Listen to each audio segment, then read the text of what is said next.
Saudara, kita tiba pada topik mengenai kemurahan sekarang.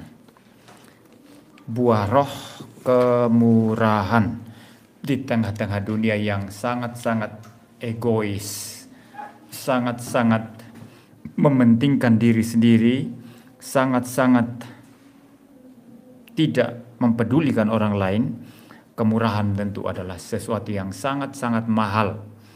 Ya, mendapatkan kemurahan ya itu sangat-sangat sulit. Tidak ada tempat yang gratis ya di dalam dunia ini kecuali anugerah Tuhan yang gratis. Ya, anugerah oksigen, anugerah kesehatan, anugerah denyut jantung, ada banyak anugerah yang hanya untuk kehidupan di sini yang kita sering tidak sadar. Ya, jangan dikira jantung itu Anda yang menggerakkan. Ya, saya menggerakkan sendiri jantung saya. Jantung kita bergerak sendiri, saudara. Siapa yang menjaga denyutnya? Siapa yang menjaga semacam electricity-nya, ya, kelistrikannya? Karena katanya jantung ini membutuhkan semacam kelistrikan tersendiri untuk terus bekerja, bergerak, berdenyut secara konstan. Ya, siapa yang menjaga itu? Tuhan, bukan kita, saudara. Kita justru merusaknya, bukan menjaganya. Merusaknya dengan apa? Makan daging babi banyak-banyak. Itu cara kita merusak jantung kita. Makan rawon banyak-banyak, berlemak. Rawon berlemak memang enak ya. Kalau rawon tidak ada lemaknya itu nggak enak. Dulu waktu saya senang sekali makan rawon, dan sekarang sudah libur makan rawon, sama sekali tidak makan rawon. Saya suka rawon yang berlemak. Kalau tidak ada lemaknya itu nggak enak, itu rawon. Ya, kita justru merusak jantung kita. Merusak jantung kita dengan kerja tanpa henti, tapi lupa istirahat. Kerja bagus, tapi lupa istirahat, tidak bagus. Kita merusak jantung kita dengan cara apa lagi? Dengan cara tidak berolahraga. Malas sekali berolahraga. Ya, hanya aktif kalau kerja. Itu pun kalau kerjanya kerja fisik. Kalau kerjanya duduk di kantor, hanya diam saja di hadapan komputer atau apa. Ya, jadi tidak ada gerak badan ya. Pulang ke rumah langsung rebahan di sofa, nonton TV sampai tidur. Ini walaupun ada kerjaannya, tetapi bagi saya tetap saya masukkan ke dalam generasi rebahan. Saudara pernah dengar istilah ini ya? Generasi rebahan. Ya, yang jarang aktivitas fisik. Ya, lebih suka nonton TV kalau tidak ada kerjaan lain ya, baring-baring di sofa. Ya, generasi rebahan. Generasi rebahan yang HP, main game atau media sosial apalah begitu. Ya, jantung kita anugerah Tuhan. Ada banyak saudara anugerah Tuhan yang Tuhan berikan yang sering kita tidak sadar dan lupa mengucap syukur kepada Tuhan. Termasuk oksigen yang Tuhan berikan secara gratis, cuma-cuma saudara. Tapi di dunia ini berelasi dengan orang mana ada yang gratis. Tidak ada, dan saudara sendiri saja nggak gratis kok ya. Ya maafkan ya, saya bukan menyinggung hubungan persaudaraan, perfamilian saudara ya. Anda menikahkan anak, ngundang saudara-saudara, ngundang famili, ngundang semua. Dia bawa nanti, bawa amplop. Isi amplopnya berapa? Anda catat itu. Nanti kalau dia undang saya bawa. Ya, kalau nilai uangnya sudah lebih, apa maksudnya rupiahnya jatuh, ya bawa jumlah lebih banyak. Dia bawa kasih berapa? 150, 200. Wah, saya harus tambah ini, mesti 300 ini baru cocok karena uang nilainya turun. Jadi saudara, mana ada yang gratis ya? Saya tidak percaya ada yang gratis. Coba saya sekarang bikin makanan kotak, kirim ke seluruh lingkungan ini. Tidak berapa lama nanti, beberapa bulan, orang bikin acara kirim ke sini nanti. Mana ada yang gratis? Ini bukan sesuatu kemurahan, saudara. Maka saya merasa kurang senang. Ya, maafkan ya kalau orang lain mungkin beda ya, tapi kalau saya merasa kurang senang ketika saya memberi sesuatu kepada orang, besoknya saya dapat kembalian. Saya lah kemarin apa itu? Saya bukan kemurahan lagi, ini sudah dibalas ini. Ya, harusnya Kristen Tidak begitu menurut saya. Jadi kalau memang membantu orang sesuai kebutuhannya, bukan membalas yang kemarin, itu bukan kemurahan. Itu namanya itu balas jasa. Itu namanya itu apa? Ya anggaplah semacam itu, arisan ya. Giliran kamu hari ini, giliran saya nanti terima dari kamu. Itu arisan, saudara. Jadi bagi saya sulit mendapat kemurahan ya di dalam dunia yang seperti ini. Ada satu ilustrasi menarik yang pernah saya baca tentang seorang dokter ya, bukan doktor ya, dokter, tenaga medis, dokter yang mengeluh. Kenapa mengeluh? Tiap kali dia ikut acara, entah acara pesta atau acara perkumpulan apa, selalu itu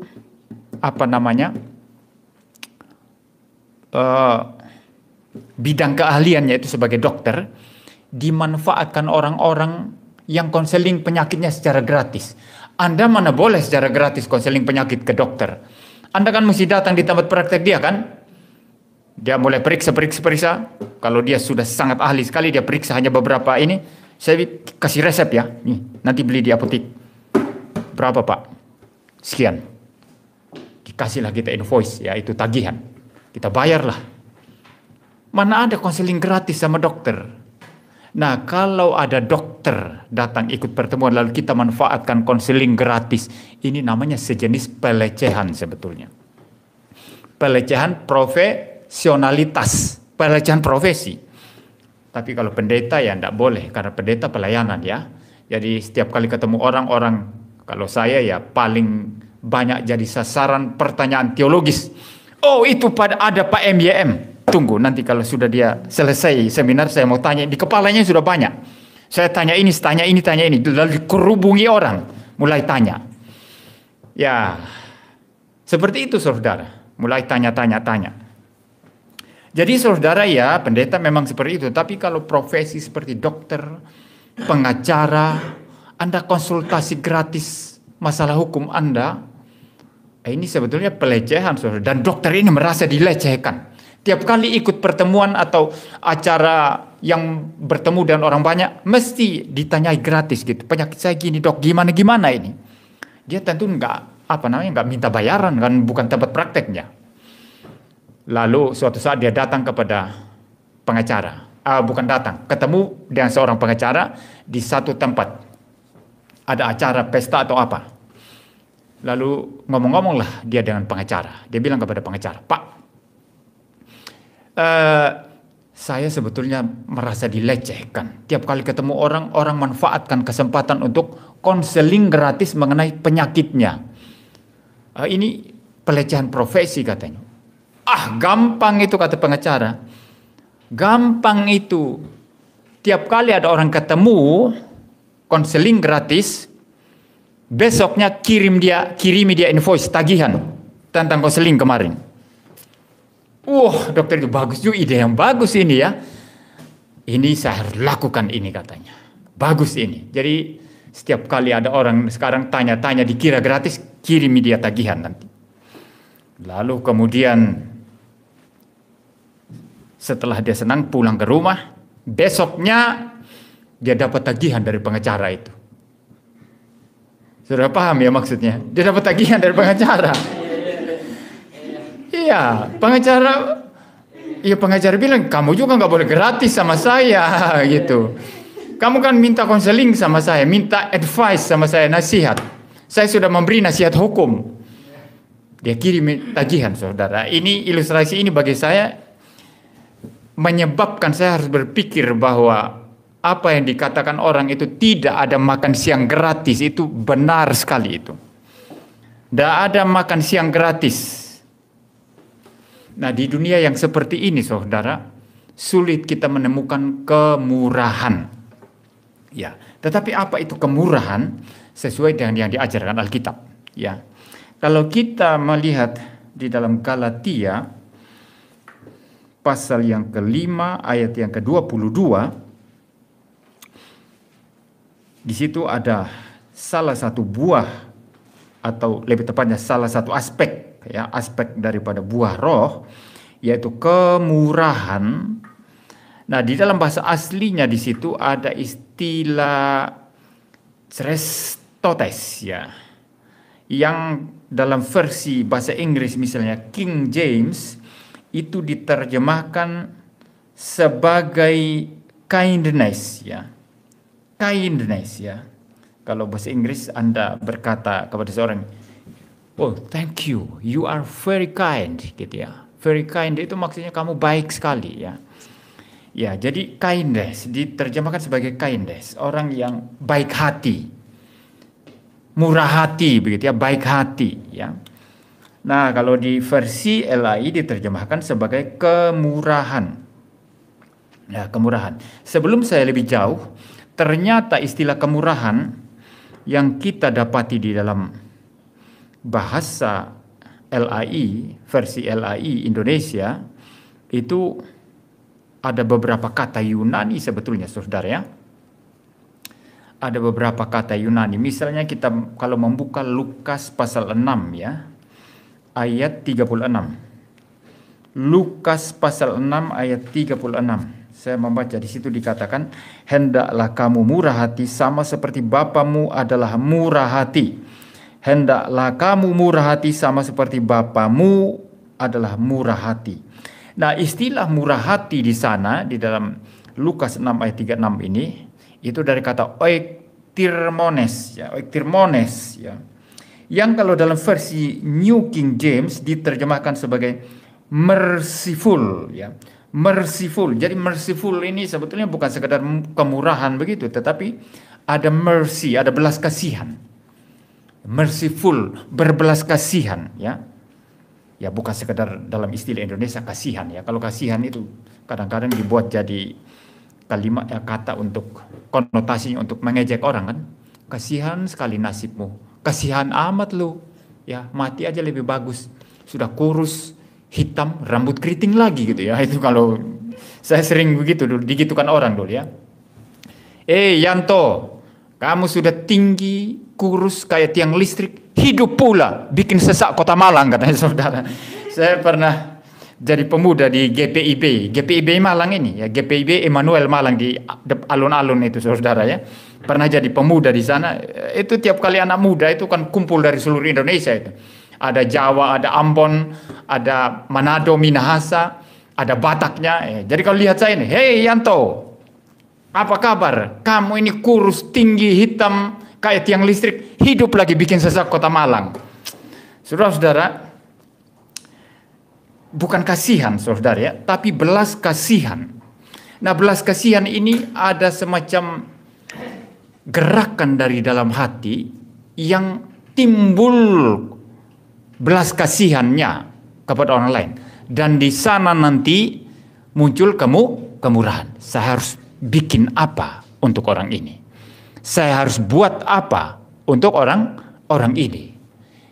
Saya harus melakukan apa? Nah, itu makna daripada yang di Lukas ini, merciful ya kalau dalam versi King James. Tapi kalau Indonesia diterjemahkan sebagai murah hati ya. Ada satu kata lain juga saudara di dalam Injil Matius yang juga diterjemahkan sebagai kemurahan ya oleh LAI, yaitu khotbah di bukit. Galatia 5 pasal Matius pasal 5 ayat yang ke-7. Berbahagialah orang yang murah hatinya, karena mereka akan beroleh kemurahan. Blessed are the merciful, for they shall obtain mercy. Obtain mercy ya. Ini sama dengan Lukas tadi, diterjemahkan sebagai merciful ya, mercy, merciful. Sudah saya jelaskan tadi maknanya merciful itu ya, mercy ya.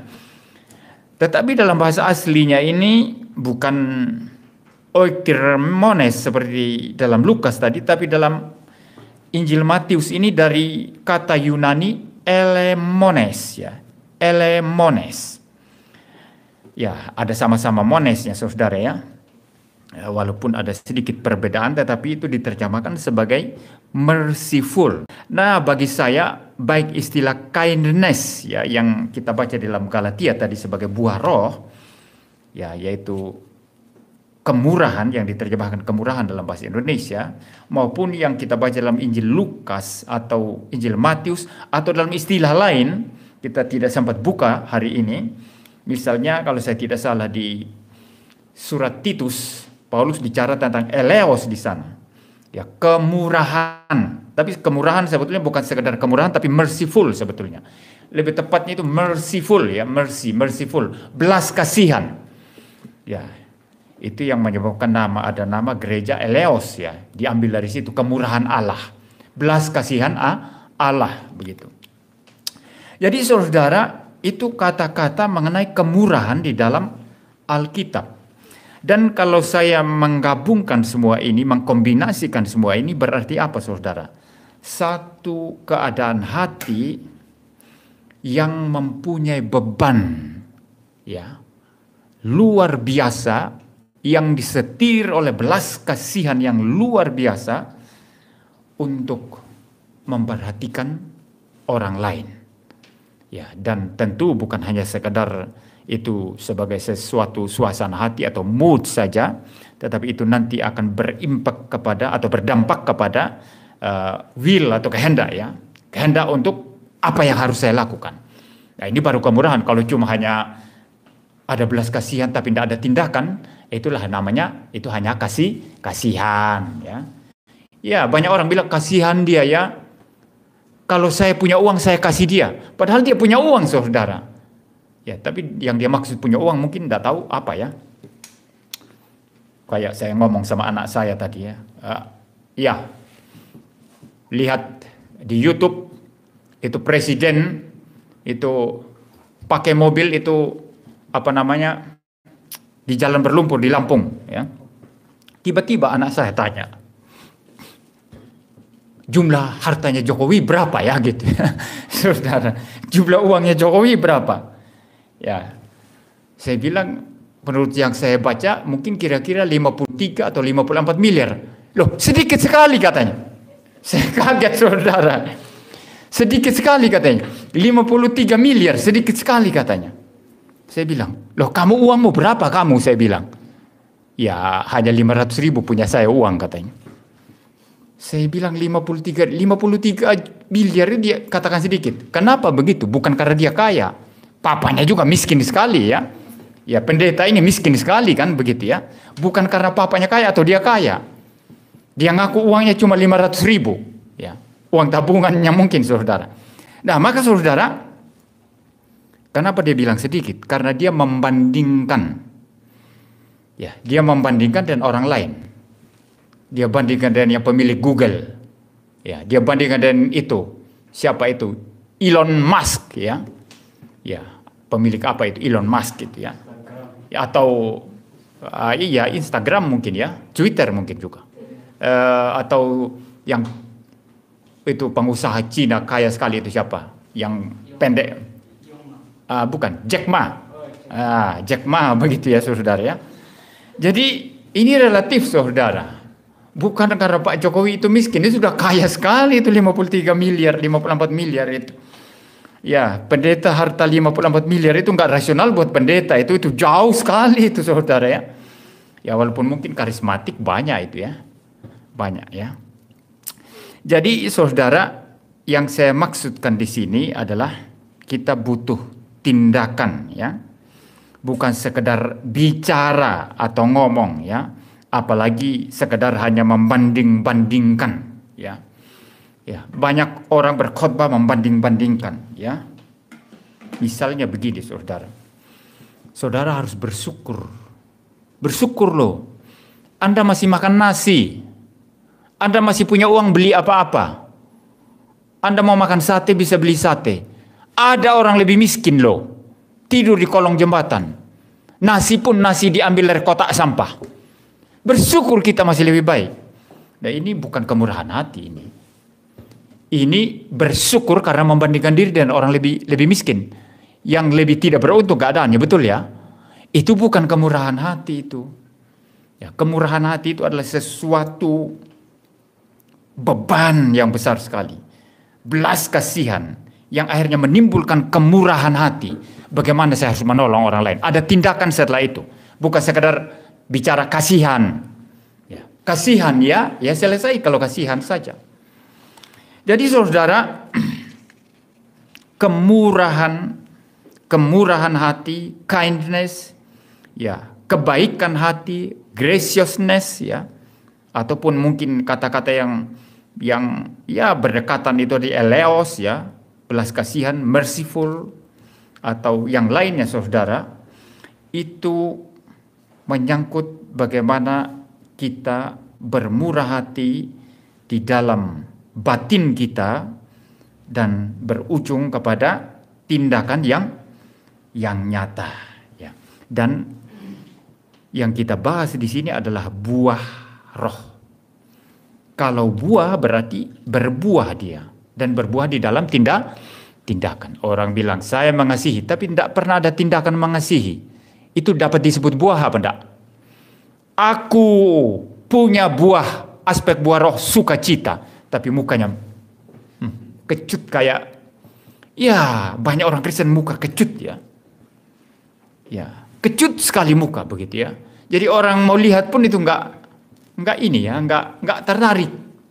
Mau ajak ngomong, sudah malas aku lihat mukanya itu, malas aku begitu. Saudara pernah enggak rasa begitu kalau lihat orang, lihat mukanya kok mau diajak ngomong kok enggak menyenangkan, ya. Ya sudahlah, lewati aja, ini yang lebih enak ini, ya. Kalau ketemu orang kayak Pak Kishak, ya, halo gitu, ya, lalu ngomong-ngomong, wah kemarin kami makan ayam goreng lalapan di depan situ, ya, masih debat juga di sana, masih cerita. Nah, ini namanya orang menyenangkan, bisa cerita-cerita bahkan debat, tapi debat tidak bermusuhan, saudara, ya. Ya, dia sangat tidak suka fantil. Saya bilang saya adalah fantilian, lalu kami berdebat di tempat makan sampai dia ngomong keras juga, Yesus, Yesus begitu, ya.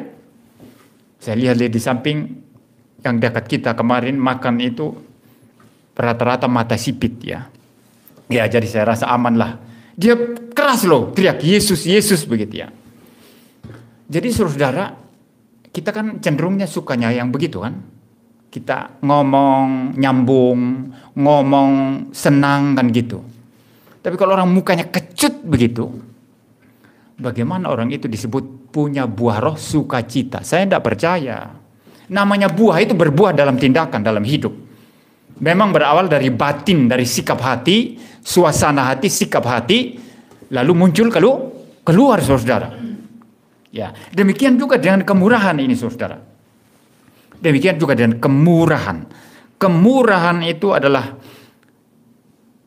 hati yang mempunyai kemurahan, belas kasihan, yang berbeban untuk bermurah hati kepada sesama, tetapi berbuah di dalam tindakan yang nyata. Ya. Nah, saudara, selanjutnya sekarang saya mau membicarakan bagaimana bermurah hati. Tetap harus kita bicara, ya. Kalau tadi mengapa, ya? Itu buah roh, ya. Dan kita sebagai orang Kristen harus memiliki ini, ya. Tapi bagaimana, saudara?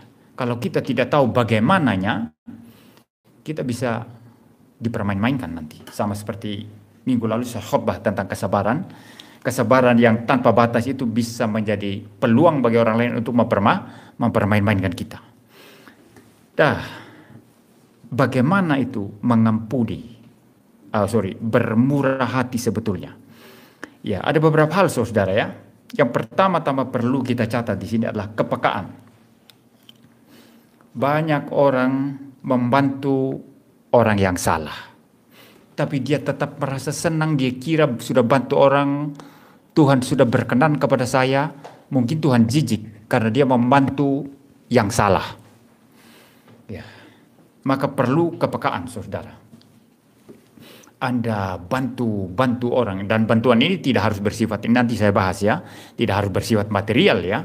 Kemurahan itu bukan hanya masalah material, saudara, semuanya, ya, termasuk, ya, saya bicara tadi orang pasang muka masam terus, ya, Anda pernah senyum, tidak apa, yaitu dia tidak ada murah hati dalam hal bersikap, ya, supaya orang lain senang di sekitarnya itu senang sedikit, dia hadir di sana senang gitu, ya, ada suasana yang beda, ya.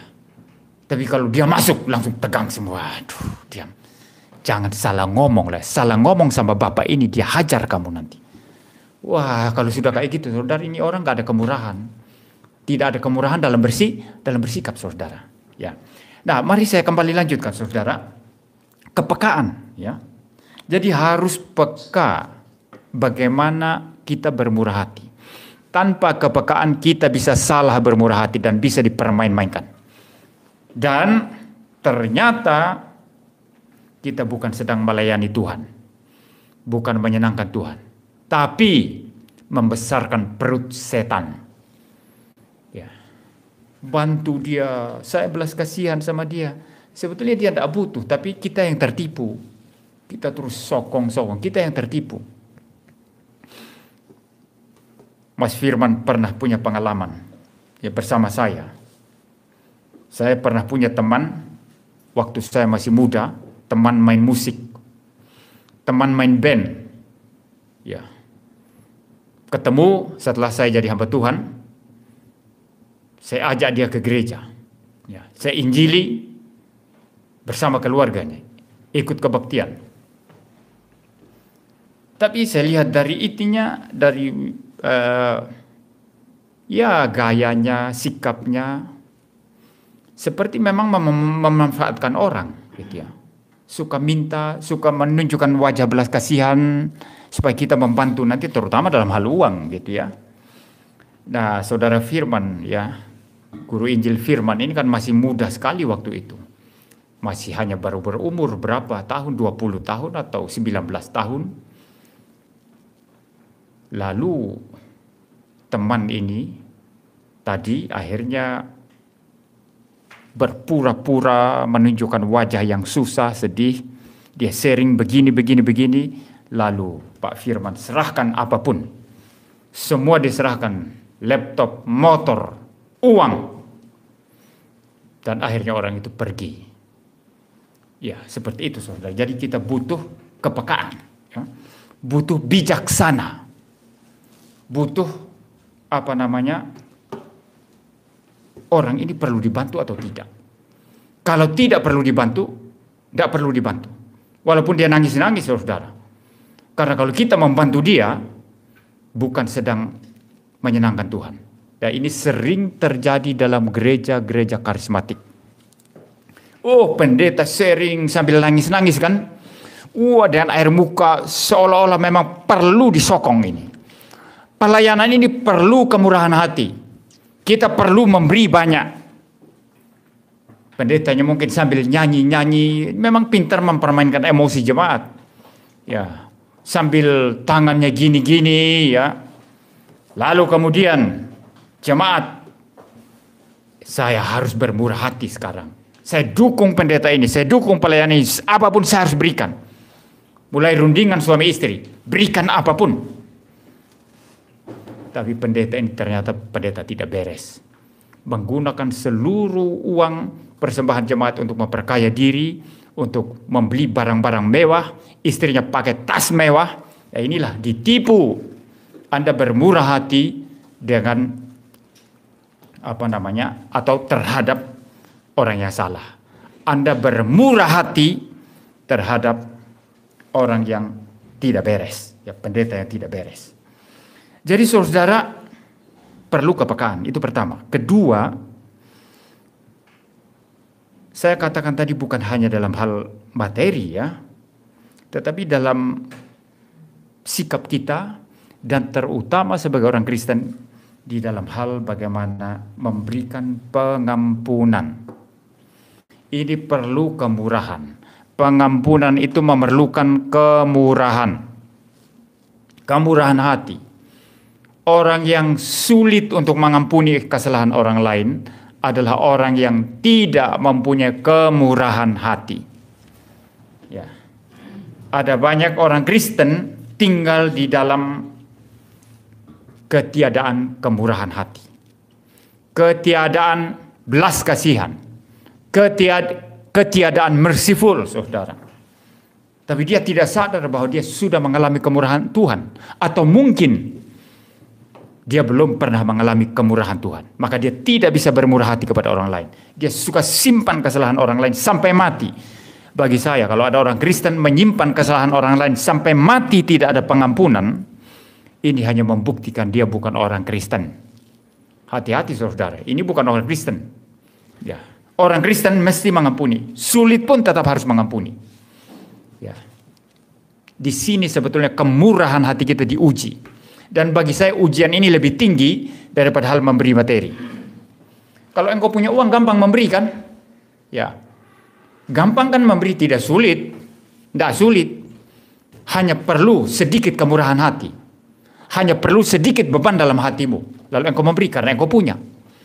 Mungkin yang miskin lebih sulit ya. Butuh beban lebih besar untuk bermurah hati untuk memberi. Seperti janda yang memberi persembahan seluruh nafkahnya satu hari itu. Tapi Tuhan Yesus memuji dia saudara. Tetapi bagi saya lebih berat bukan itu juga. Yang lebih berat adalah menunjukkan kemurahan di dalam hal mengampuni kesalahan orang lain. Yang pernah menyakiti hati kita.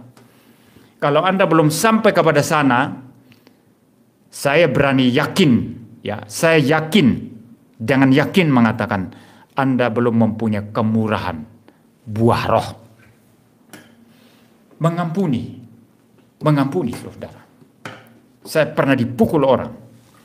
Jangan kira saya tidak pernah dipukul orang ya. Pernah dipukul orang. Ada teman dari Sumba, waktu Lebaran kemarin kami keliling sekeluarga, orang Kristen sih. Tapi setelah kami kunjungi keluarga yang Muslim, Lebaran kami juga kunjungi famili-famili keluarga yang Kristen ya. Nah, saudara yang dari Sumba ini pernah bilang kepada saya, orang itu bilang loh sama saya, nggak berani sama kamu katanya. Loh kenapa nggak berani sama saya? Kamu itu ada wibawa katanya. Oh begitu ya. Tapi orang itu nanti yang pukul saya saudara. Dia pukul saya bak-bak karena sedikit perselisihan. Sedikit perselisihan saudara. Tapi saya tidak tahu ya. Tangannya besar karena dia gemuk. Dia hajar saya berapa kali. Tapi wajah saya. Tapi itu sudah lama sekali ya. Sudah lama sekali. Jangan kira sudah pendeta dipukul orang. Gak ada. Ya sudah lama sekali itu. Saya masih muda itu. Ya dihajar. Wah. Kemudian. Karena sudah lama dia menghajar saya bangun. Begitu saya bangun dia ketakutan. Dia lari sendiri. Dia lari sendiri saudara. Saya tidak tahu kenapa. Ya saya memang nggak ada salah saudara. Dia aja emosi nggak benar saudara. Lalu malamnya saya bergumul berat. Apa permusuhan ini diteruskan atau bagaimana? Ya. Kalau diteruskan seperti apa? Atau dibereskan saja? Dan kalau mau dibereskan jangan berharap dia yang mau membereskan. Harus mulai dari saya. Setelah sampai tengah malam saya bergumul, saya memutuskan saya harus bereskan. Ya untung saya nggak jatuh pingsan ya, dihajar berapa kali itu saudara. Tapi ya saya menganggap Tuhan melindungi saya ya. Ya. Jadi kemudian esok paginya saya telepon, ya sudah kita selesaikan saja. Ternyata dia juga sadar ya. Dia sadar, akhirnya ngomong-ngomong, ya sudah selesai. Sampai sekarang selesai. Dan setelah itu seumur-umur dia sangat-sangat segan sama saya. Tidak pernah bermain-main sedikit pun. Mungkin dia ingat-ingat itu. Atau juga mungkin dia ingat-ingat saya pukul kok tidak jatuh-jatuh ya. Ada apa dia mungkin gitu ya. Orang pikir mungkin ada jimat atau apa. Padahal nggak ada apa-apa. Saya percaya aja Tuhan melindungi saya. Tidak ada salah saya dia pukul. Ya. Nah saudara. Dari pengalaman ini saya tahu ketika kita membereskan sesuatu walaupun kita tahu kita tidak salah. Tapi kita mungkin rasanya berat tapi tetap harus mengampuni. Ada sesuatu yang berbeda dari kehidupan kita saudara. Ada sesuatu yang tidak berat. Dan berdasarkan hal ini nanti lain kali kalau ada semacam itu kita lebih mudah mengampuni. Itu yang saya laporkan ke polisi. Jangan saudara kira saya membenci dia. Saya mendoakan dia supaya dia bertobat saudara. Dan kalau ternyata polisi tidak mengurus ya saya juga tidak perlu sakit-sakit hati. Ngapain? Itu sudah urusan polisi. Ya, kalau dia memang salah dan menista iman Kristen, Polisi tidak urus, salahnya polisi bukan salah saya. Jadi saya bebas-bebas saja. Dan saya tidak perlu sampai membenci atau apa, tidak perlu ya. Justru saya harus mendoakan supaya orang itu bertobat. Ya saudara ya. Jadi maksud saya di dalam hal mengampuni orang sebetulnya kita ini betul-betul diuji apakah mempunyai kemurahan hati atau tidak. Buah roh kemurahan itu ada atau tidak. Ya, sebagai orang Kristen jangan sampai menyimpan kesalahan orang lain atau dendam. Bahkan masalah marah saja Paulus berkata apa? Jangan simpan amarahmu sampai matahari tenggelam terbenam. Ya, selesaikan langsung marah hari itu. Ya, dan menurut catatan daripada dokter secara psikologis ya, orang yang menyimpan kebencian, ketiadaan pengampunan terhadap orang lain itu justru berefek negatif terhadap tubuh. Berefek tidak baik terhadap tubuh. Ya. Ada efeknya. Pernah saya membaca sudah lama sekali satu tulisan tentang seorang ibu-ibu yang membenci orang lain itu tidak ada pengampunan. Dan ibu ini sakit, kalau saya tidak salah terkena sakit kanker. Ya. Dan kalau menurut dokter itu ada hubungan.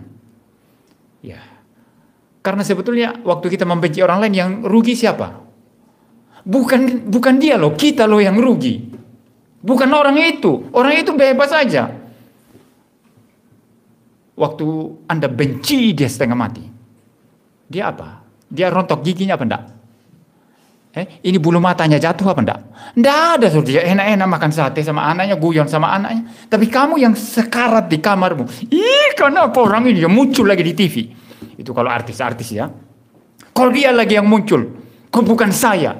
Kurang ajar, dia lebih terkenal sekarang. Sakit hati setengah mati. Saudara lihat artis-artis cewek itu. Coba baca-baca berita itu. Ketemu di tempat pesta atau apa, jambak-jambakan rambut. Itu kebenciannya itu. Mungkin merasa tersaingi atau apa. Ya, yang rugi orang yang membenci loh. Yang dibenci tidak rugi apa-apa, tidak ada apa-apa dia. Ya, maka saudara, sebetulnya yang bermasalah orang yang membenci itu. Maka itu berpengaruh terhadap batin, berpengaruh terhadap akhirnya juga tubuh. Saudara. Jadi saudara, kemurahan paling real, paling nyata bagi orang Kristen itu harus ditunjukkan saat mengampuni kesalahan orang lain. Kalau tidak mengampuni, nggak pernah mengampuni, justru saya khawatir. Jangan-jangan bukan Kristen sejati, belum merasakan pengampunan Tuhan. Dosa orang itu terhadap kita berapa sih ya? Dosa orang itu terhadap kita berapa? Katakanlah, dia dulu tembak saya Pak. Dia naksir ke saya katanya. Saya sudah kasih hati kepada dia. Tiba-tiba dia pergi dan cewek lain. Saya tidak mungkin ampuni seumur hidup. Apa itu artinya itu? Cuma satu kan? Padahal laki-laki mungkin jauh lebih tampan dari dia, banyak sekali. Anda bisa dapatkan di mana-mana kan? Ya, memang dia tidak begitu. Memang Tuhan menunjukkan sebetulnya bahwa dia tidak cocok sama kamu. Lihat dia selingkuh. Buang aja itu, tidak cocok itu. Ngapain sakit hati sampai setengah mati sampai mau bunuh diri? Ampuni gampang itu. Ya, menurut saya sih ya, karena saya pernah patah hati berkali-kali ya. Ya, gumul cewek tidak jadi, gumul cewek tidak jadi, gumul cewek tidak, patah hati berulang-ulang. Ya, sampai terakhir jadi istri ya. Ya, Tuhan buka jalan, ya gampang tidak patah hati ya, gampang buka jalan, semua lancar menikah punya anak, pelayanan gitu ya. Ya, tapi itu bagi saya walaupun bagi sebagian orang itu sangat-sangat menyakitkan, dikhianati cintanya, tapi itu bagi saya tetap nggak seberapa. Coba. Anda berdosa kepada Tuhan berapa banyak? Anda berdosa langsung terhadap Tuhan. Misalnya memberontak terhadap Tuhan. Melawan firman-Nya. Dan berdosa kepada Tuhan melalui sesamamu. Engkau membenci, memaki sesama. Menipu sesama. Dari kita lahir sampai mati, berapa banyak itu dosanya? Tuhan ampuni semua. Ditanggung semua oleh Tuhan Yesus di atas kayu salib. Coba hitung berapa banyak dosa, berapa juta dosa yang kita lakukan. Bahkan Anda jangan berpikir ya, sambil khotbah di sini mungkin saya bisa sedang berbuat dosa. Ya, paling sederhana misal ketika saya menganggap, oh khotbah saya beres sekali ini, orang memperhatikan semua ya, hebat juga saya ya. Itu sudah dosa saudara. Sudah jatuh dalam kesombongan kan? Betul enggak? Jadi setiap detik sulit rasanya menghindari jerat dosa. Yang paling halus, paling tidak kelihatan. Tapi itu dosa. Bahkan mungkin dosa yang serius sekali. Saudara. Tapi Tuhan ampuni semua. Tuhan bermurah hati. Sudah saya ampuni. Engkau tidak dihukum lagi. Sudah ditanggung oleh anakku, Yesus Kristus yang digantung di atas kayu salib. Kemurahan yang luar biasa, tidak bisa dihitung itu. Itu sebabnya Charles Wesley bikin lagu do do do do do do do do do do do do do do do do. Tidak memahami kasih Tuhan, anugerah Tuhan itu seperti apa. Ya, sesuatu anugerah yang begitu besar, maka nadanya naik. Memang tidak paham. Aku yang begitu rusak ini diampuni, dianugerahi keselamatan oleh Tuhan. Nah, kita kalau sadar itu masih berani nggak mengampuni orang lain, nggak mengampuni orang yang bersalah. Ini bukan Kristen, saudara. Bukan Kristen. Bukan Kristen. Orang Kristen pasti mengampuni. Nggak boleh tidak mengampuni. Ya. Lalu kemudian masalah kita bermurah hati, berkemurahan, atau memberi apa yang kita punya. Ini satu prinsip penting juga. Jangan memaksakan hanya karena Anda tergerak oleh belas kasihan, Anda memberi yang Anda tidak punya. Saya kasih contoh. Anda lihat orang susah. Waduh, saya harus bantu ini. Tapi Anda tidak punya. Tapi Anda kemudian karena mau tolong dia, Anda pergi ngutang. Lalu untuk bantu dia. Apa Tuhan membenarkan kamu ngutang untuk bantu orang lain? Saya kira ini bukan cara Alkitab. Tuhan hanya meminta kita memberi apa yang kita punya. Bukan memberi apa yang kita tidak punya. Jangan salah artikan. Kalau begitu persembahan iman tidak boleh dong Pak ya. Karena persembahan iman namanya iman kan. Kan belum punya kan. Mau membangun. Mari kita beri persembahan iman. Lalu tulis di atas kertas. Padahal kita tidak punya uang. Ini persembahan iman. Kita tidak punya loh Pak. Berarti tidak boleh. Beda. Kan Anda punya iman di sana. Betul ya? Anda tidak punya uang tapi punya iman. Harus bayar itu saudara. Kalau sudah berjanji kepada Tuhan memberi. Beri. Ya. Tapi maksudnya itu ketika Anda melihat kesulitan orang. Ya. Atau apa saja ya. Yang Anda rasa harus bantu. Tapi Anda nggak punya. Lalu Anda terpaksa ngutang. Untuk membantu dia. Ini bukan. Apalagi lebih gila. Pakai cara Robin Hood. Tahu ya. Merampok orang lain untuk membantu orang miskin. Wah ini sudah lebih jahat lagi. Ya. Memberi apa yang kita tidak punya saja itu bukan cara Kristen. Mengutang. Untuk memberi berbelas kasihan kepada orang lain itu bukan cara Kristen. Apalagi berbuat jahat, menipu, merampok untuk membantu orang. Ini bukan cara Kristen. Kalau begitu apa? Kita harus bermurah hati apa yang kita punya. Kalau saya punya pengajaran, punya nasihat firman, itu yang saya berikan. Ya, itu yang saya berikan, saudara. Saudara punya sikap yang baik. Bukan wajah masam. Anda ketemu teman jemaat, kasih dia senyuman. Ini kemurahan saudara. Kemurahan yang paling sederhana. Jabat tangannya bukan melengos ke tempat lain ya. Ada orang kalau kita bicara melengos dia. Memang kan dia ada suka sebetulnya. Ini orang lagi bicara apa dia malas aku gitu kan. Ya, lihat matanya senyum Pak, apa kabar gitu loh. Ya. Tapi kalau pengkhotbah jangan dibilang sombong ya. Ada juga pengkhotbah yang gak lihat jemaat loh. Kalau saya ya eye contact saya belajar ilmu khotbah itu eye contact itu penting, maka saya tatap jemaat ya. Tapi ada pendeta lain grogi kalau tatap jemaat, jadi dia tatap dinding. Tapi jangan dibilang sombong, mungkin karena dia gugup saudara.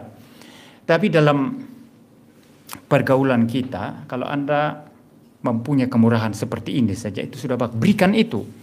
Jangan memberikan yang Anda tidak punya. Ya. Saudara paham ya? Jadi saudara, kita tidak dituntut untuk memberikan apa yang kita tidak punya. Tapi kita harus memberikan apa yang kita punya. Kalau Anda mempunyai nasihat yang baik, berikan itu dan murah hati. Anda mempunyai materi yang berlimpah, berikan kepada mereka yang membutuhkan. Anda mempunyai sikap yang bisa menenangkan orang, bisa membuat orang itu menjadi tadinya susah, tapi berada di dekat Anda kasih senyuman, Anda ajak bicara, berikan itu kepada dia. Supaya dari susahnya dia terhibur. Ada banyak orang sebetulnya tidak butuh apa-apa sih. Waktu undang pendeta pun, Pak Pendeta doakan saya. Lalu setelah doa mau apa? Ya, sebetulnya dia hanya pingin teman duduk di sampingnya, ngobrol-ngobrol. Setelah itu lepas dia. Betul ya, saudara pada mengalami ini ada masalah. Sumpek sekali ya, gimana ini?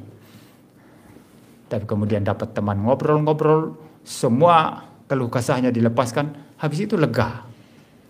Nah, kadang-kadang kita ditempatkan oleh Tuhan pada posisi semacam itu. Mendengarkan, mungkin bagi orang umum itu ocehan-ocehan, ceracauan-ceracauan yang sebetulnya untuk apa kita dengarkan.